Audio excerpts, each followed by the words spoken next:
সূরা কাউসার নাজিল হয়ে গেল। সূরা কাউসার কোরআনের খুব বিশাল সাইজের এক সূরা, নাকি? কিরকম ছোট? সবচেয়ে ছোট, সর্বকনিষ্ঠ সূরা, সূরা আল কাউসার। আসুন একবার তেলাওয়াত করি। প্রতিটা হরফে হরফে 10-10 করে নেকি আমলনামায় লেখা হয়ে যাবে। কোন কিতাব দুনিয়া এরকম আছে তেলাওয়াত করলে 10-10 করে নেকি হবে, একটা করে নেকি হবে? কোন কিতাব আছে? কোরআন যদি তেলাওয়াত করি প্রতিটা হরফে হরফে 10-10 করে নেকি আমলনামায় লেখা হয়ে যাবে। সুবহানাল্লাহ। আসুন একবার তেলাওয়াত করি।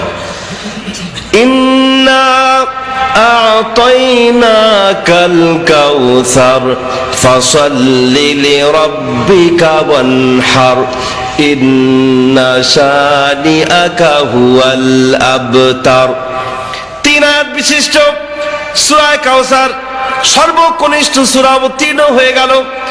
সাহাবায়ে কেরাম সূরা কাউসারের প্রথম 2টা আয়াত কাবা শরীফের গায়ে লাগিয়ে দিলেন। ইন্না আ'তাইনাকাল কাউসার ফাসাল্লি লিরাব্বিকা ওয়ানহার, এই 2 আয়াত কাবা শরীফের গায়ে লাগিয়ে দিলেন।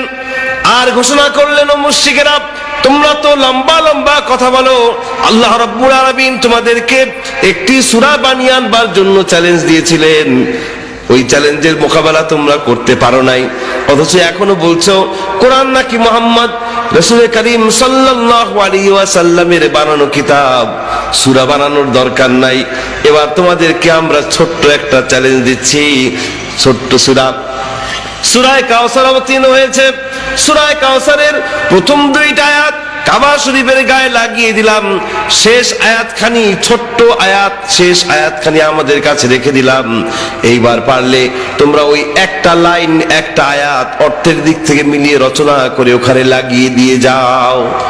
দেখি তোমরা কত বড় কবি হয়েছো, সাহিত্যিক হয়েছো। একটা লাইন, একটা আয়াত পারলে বানাও।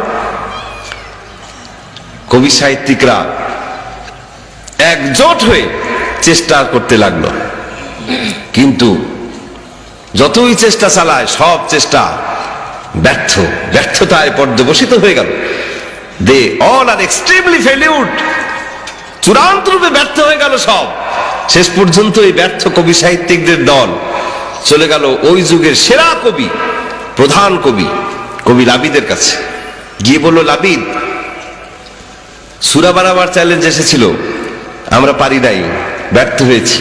এখন মাত্র একটা লাইন, একটা আয়াত রচনার চ্যালেঞ্জ এসেছে। এই চ্যালেঞ্জের মোকাবেলাও যদি আমরা না করতে পারি, আমাদের তো জাতকুল সব যাবে, প্রেস্টিজ বলতে আর কিছুই থাকলো না। আমাদের বিশ্বাস, তুমি যেহেতু প্রধান কবি, তুমি আমিরুশ শুআরা, তুমি কবি সম্রাট, তুমি নিশ্চয়ই পারবে একটি লাইন অর্থের দিক থেকে মিলিয়ে রচনা করতে। তুমি একটা লাইন রচনা করো, কবি কুলের ইজ্জত বাঁচাও। কবি লাবিদ দেবার চেষ্টা করতে লাগলেন, কিন্তু অবস্থা তথৈবচ। দিনের পরে দিন যায়, রাতের পরে রাত যায়, দোয়াতের পরে দোয়াত, কালি শেষ হয়ে যায়, কাগজের পরে কাগজ শেষ হয়ে যায়, কিন্তু প্রধান কবি, শ্রেষ্ঠ কবি, সেরা কবি লাবিদ, তার পক্ষেও সম্ভব হয় নাই অর্থের দিক থেকে বিলিয়ে কোরআনের ওই ছোট্ট আয়াতখানি রচনা করা। তিনিও ব্যর্থ হয়ে গেলেন।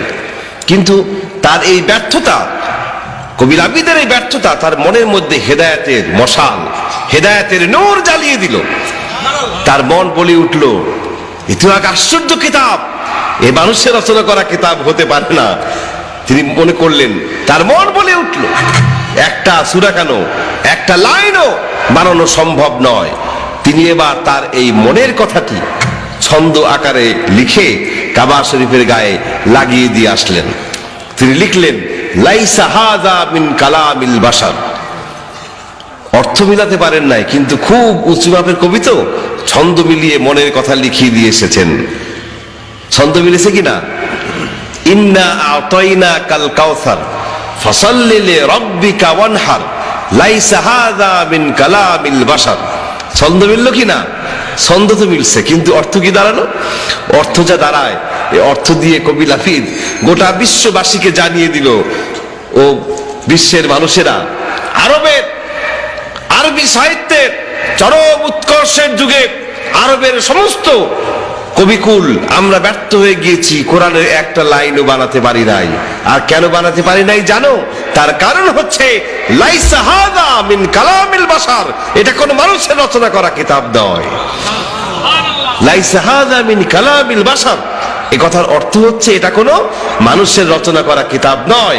কবি লাবিদ এবং তার দলবল একযোগে আল্লাহর পেয়ার হাবিবের দরবারে গিয়ে ব্যর্থতা স্বীকার করে কালেমা পড়ে ইসলাম কবুল করে নিয়েছিল। মানুষের কথা গেল, সেই যুগের মানুষ আর এই যুগের মানুষ, চিন্তাশীল বোদ্ধা সবাই স্বীকার করে নিয়েছে। কোরআন নিয়ে যারা একটুখানি চিন্তা গবেষণা করেছে তারাই স্বীকার করে নিয়েছে কোরআন মানুষের তৈরি করা কিতাব নয়। এবার দেখুন জিন জাতি অদৃশ্য এক জাতি, এই জাতিটাকে দেখা যায় না, সেই জাতিও ইসলাম কবুল করে নিয়েছিল, আল্লাহর দ্বীনকে মেনে নিয়েছিল। কিভাবে? জিন জাতি হাজার হাজার বছর বয়স পায়। রাসূল করিম সাল্লাল্লাহু আলাইহি ওয়াসাল্লামের যুগের জিন আজকের এই দিন পর্যন্ত জীবিত থাকতে পারে, আশ্চর্যান্বিত হবার মতো কোনো বিষয় নয়। যেই সমস্ত জিনেরা তাওরাতের তেলাওয়াত শুনেছে, জাবুরের তেলাওয়াত শুনেছে, ইনজিলের তেলাওয়াত শুনেছে, সেই সমস্ত জিনেরা যখন আল্লাহর পেয়ারা হাবিবের পাক জবানে কোরআনের তেলাওয়াত শুনেছিল, তারা পর্যন্ত বলে উঠেছিল ইন্না সামি'না কুরআনান আজাবা। জিন জাতি কোরআনের তেলাওয়াত শুনে বলেছে ইন্না সামি'না কুরআনান আজাবা, কি আশ্চর্য কিতাব, হোয়াট এ মিরাকল, কি এক অলৌকিক গ্রন্থের তেলাওয়াত আমরা শুনলাম। এত গ্রন্থের তেলাওয়াত শুনেছি, পাঠ শুনেছি, কিন্তু এরকম আশ্চর্যজনক গ্রন্থের তেলাওয়াত বা পাঠ এর আগে তো আমরা শুনি নাই। ওই জিন জাতীয় আল্লাহর পেয়ারা হাবিবের দরবারে গিয়ে কালেমা পড়ে ইসলাম কবুল করে নিয়েছিল। সুবহানাল্লাহ। তো মানুষ গেল, জিন জাতি গেল, এবার একটা যন্ত্রের কাছে আমরা যাব, দেখি ওই যন্ত্রটা কোরআন সম্পর্কে কি কমেন্ট করে। এই যন্ত্র গম ডাল ভাঙানোর যন্ত্র না, এটি তিল ভুসি পেশার যন্ত্র নয়। এই যন্ত্র হচ্ছে এমন এক শক্তিশালী যন্ত্র, যেই যন্ত্র দুনিয়ার এমন কোন জটিল হিসাব নাই যা সে করতে না পারে। ওই যন্ত্রের দৌরাত্ম্য এত দূরে, সেই মার্স প্ল্যানেট মঙ্গল গ্রহে পর্যন্ত রকেট পাঠিয়ে দিয়েছে, মনুষ্যবিহীন রকেট, কোনো মানুষ নাই রকেটে। মঙ্গল গ্রহে রকেট সেখানে ল্যান্ড করলো, সেখানকার ছবি টবি তুলে দুনিয়ার মাটিতে পাঠালো।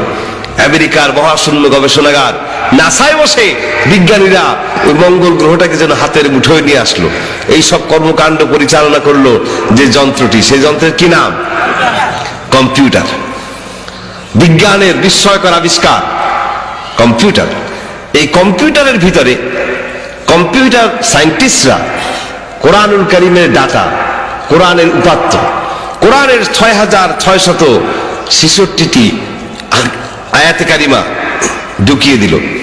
পাশাপাশি মানুষের ব্রেইনের যে ধারণ ক্ষমতা, মানুষের যে উদ্ভাবনী ক্ষমতা, রচনা করার ক্ষমতা, এর একটা স্ট্যাটিস্টিক্স জানিয়ে দিল। আর প্রশ্ন রাখলো, বলল কম্পিউটার, তোমার মধ্যে যে গ্রন্থখানি আমি দিয়েছি, এই গ্রন্থখানি দাবি করছে এটা নাকি দুনিয়ার কোনো মানুষ লেখে নাই। আচ্ছা তুমি বলো, বিজ্ঞানের এই চরম উৎকর্ষের যুগে এরকম ইলজিক কথা আমরা কি করে মানতে পারি? যে কিতাব, যে গ্রন্থ মানুষ লেখে নাই, সেই গ্রন্থ আসলো থেকে? এটা তো বিশ্বাসযোগ্য বিষয় নয়। তো তোমার সব কথাই তো আমরা বিশ্বাস করি, তুমি একটু গবেষণা করে বলো। এই কিতাব মানুষের ব্রেইনের অবস্থাও জানিয়ে দিলাম, কোরআনও দিলাম, এবার তুমি তুলনামূলক গবেষণা করে একটু বলো এই কিতাব কি মানুষ রচনা করেছে নাকি আসলেই এটা কোনো অলৌকিক কিতাব, বিষয়টা কি? কম্পিউটার তার মাইক্রোচিপের মধ্যে গোটা কোরআনকে ধারণ করে গবেষণা চালিয়ে দিল। গবেষণা করতে লাগলো এটা কি মানুষ রচনা করেছে কিনা, মানুষের ব্রেইনের সাথে তুলনামূলক গবেষণা চলছে। রেজাল্ট এক সময় দিয়ে দিল কম্পিউটার, তার স্ক্রিনে ভাসিয়ে তুললো কম্পিউটার তার বক্তব্য, কম্পিউটার বলছে, ও বিজ্ঞানীরা জেনে রাখো, যে কিতাবখানি আমার কাছে তোমরা দিয়েছো, ওই কিতাবখানিকে মানুষের ব্রেইনের সাথে তুলনামূলক গবেষণা করে দেখলাম, এ কোরআনের একটা সূরা, একটা চ্যাপ্টার তো দূরের কথা, একটা লাইন রচনা করাও দুনিয়ার কোনো মানুষের ব্রেইনের পক্ষে সম্ভব নয়। মানুষের ব্রেইন দিয়ে এরকম কিতাব রচিত হতে পারে না। এবার বিজ্ঞানীরা বললেন, তুমি দেখি ওই কোরআনের সুরে সুর মিলিয়ে একই কথাই বলছো। আচ্ছা ঠিক আছে, তোমার সব কথাই যখন মানি, এটাও না হয় মানলাম, কিন্তু একটু বলো, দুনিয়ার কোনো মানুষ যদি কোরআনের মতো কিতাব রচনা করতে চায়, তাহলে কতবার চেষ্টা করলে পরে এই ব্রেনটা দিয়ে, কতবার চেষ্টা করলে পরে এরকম একটা গ্রন্থ রচনা করা সম্ভব? এবার কম্পিউটার গবেষণা করে বলল, একবার নয়, দুবার নয়, দুনিয়ার কোনো মানুষ যদি 63 অক্ট্রিলিয়ন বার চেষ্টা করে, তাহলে হয়তোবা এরকম একটা কিতাব সে রচনা করতে পারে। 63 অক্ট্রিলিয়ন টাইমস, এটা কি বাড়ির ধারের হিসাব নাকি? শত সহস্র, অযুত, লক্ষ, নিযুত, কোটি, মিলিয়ন, বিলিয়ন, ট্রিলিয়ন, জিলিয়ন, তারপরে হচ্ছে অক্ট্রিলিয়নের হিসাব। সেই অক্ট্রিলিয়নের আবার 63 বার, 63 অক্ট্রিলিয়ন টাইমস যদি কেউ চেষ্টা করে, তাহলে হয়তোবা এরকম একখানা কিতাব কেউ রচনা করতে পারে।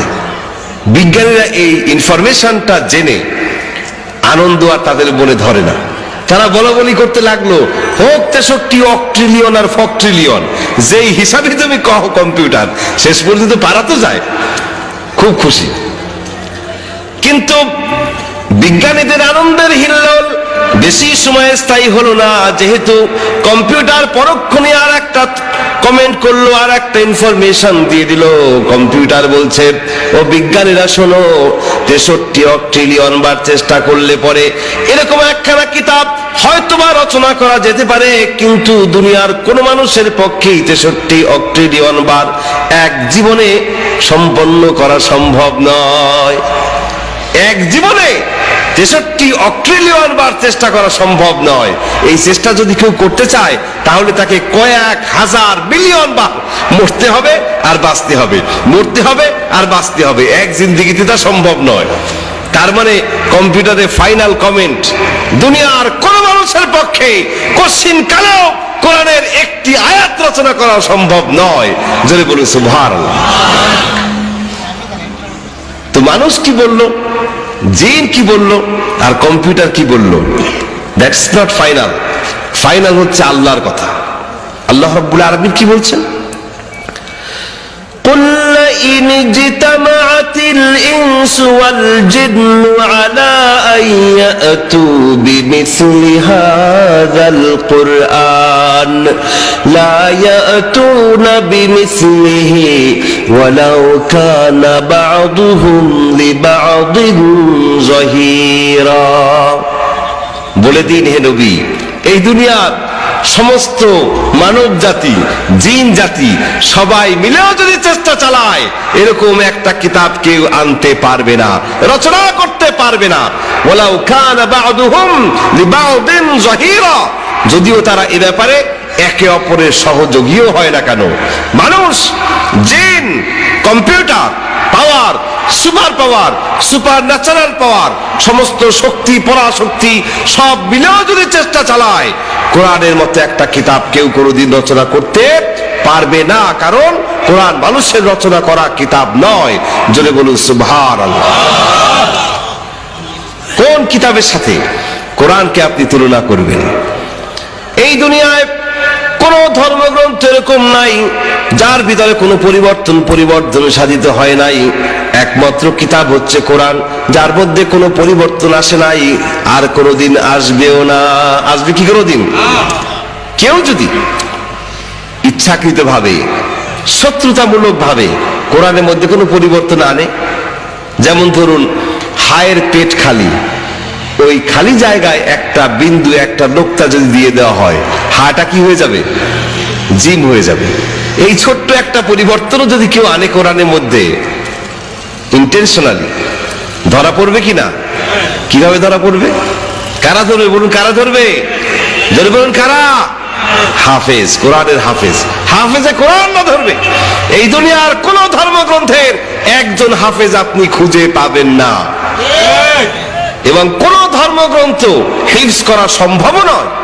যদি সম্ভব হতো একজন হলেও বাইবেলের হাফেজ পাওয়া যেত, ঠিক কিনা? একজন হলেও মহাভারত কিংবা গীতার হাফেজ পাওয়া যেত, কিন্তু এই দুনিয়ার কোন ধর্মগ্রন্থের একজন হাফেজও খুঁজে আপনি পাবেন না। Quran is the exception. আপনারা জেনে খুশি হবেন, বর্তমান বিশ্বে হাফেজে কোরআনের সংখ্যা 5 কোটি ছাড়িয়ে গিয়েছে। কোরআন হিফজ করছে ছোট্ট ছোট্ট বাচ্চারা পর্যন্ত, 5-7 বছরের বাচ্চারা পর্যন্ত, মাঝে মাঝে পত্রিকা দেখেন না আপনারা, 5-7 বছরের বাচ্চারা পর্যন্ত কোরআন হিফজ করে সিনার মধ্যে আটকে রেখে দেয়। যেখানে একটা কবিতা, একটা গান মুখস্থ করা দুষ্কর হয়ে পড়ে, বেশি দিন মনে রাখা যায় না, কোরআন মুখস্থ করে ফেলছি এবং সিনার মধ্যে আজীবন সংরক্ষণ করছি। How is it possible? Allah রাব্বুল আলামিন বলেন, কি করে এটা সম্ভব? শোনো, ওয়ালাকাদ ইয়াসসারনাল কুরআনা লিযিকর, এই কোরআন হিফজ করা বান্দার জন্য আমি সহজ করে দিয়েছি। সুবহানাল্লাহ। And I made the Quran easy to understand, easy to recite, easy to memorize. কোরআন হিফজ করা, তেলাওয়াত করা, বুঝতে পারা বান্দার জন্য আমি সহজ করে দিয়েছি। এজন্য এটা মুখস্থ করা সম্ভব। হাফিজে কোরআন হিফজ করে রাখছে কোরআন। কেউ যদি কোরআনের মধ্যে ভুল ঢুকায়ও শত্রুতামূলক ভাবে ধরা পড়ে যাবে। তবে কোরআন হেফাজতের দায়িত্ব আল্লাহ রাব্বুল আলামিন শুধু হাফেজদের উপরই ছেড়ে দেন নাই। কোরআন হেফাজতের দায়িত্ব কার? আল্লাহ রাব্বুল আলামিন অসংখ্য অলৌকিক পদ্ধতিতে কোরআনে হাকিম হেফাজত করছেন। কোনোদিন সম্ভব নয় কোরআনের মধ্যে কোনো পরিবর্তন আনা। কিভাবে? আসসালামু আলাইকুম রহমতুল্লাহি ওয়া বারাকাতুহু। ইসলাম ধর্ম প্রচারের জন্য চ্যানেলটি সাবস্ক্রাইব করুন। ইনশাআল্লাহ ইসলামিক নতুন নতুন আলোচনা শিখতে পারবেন। চ্যানেলটির পাশে থাকার জন্য ধন্যবাদ।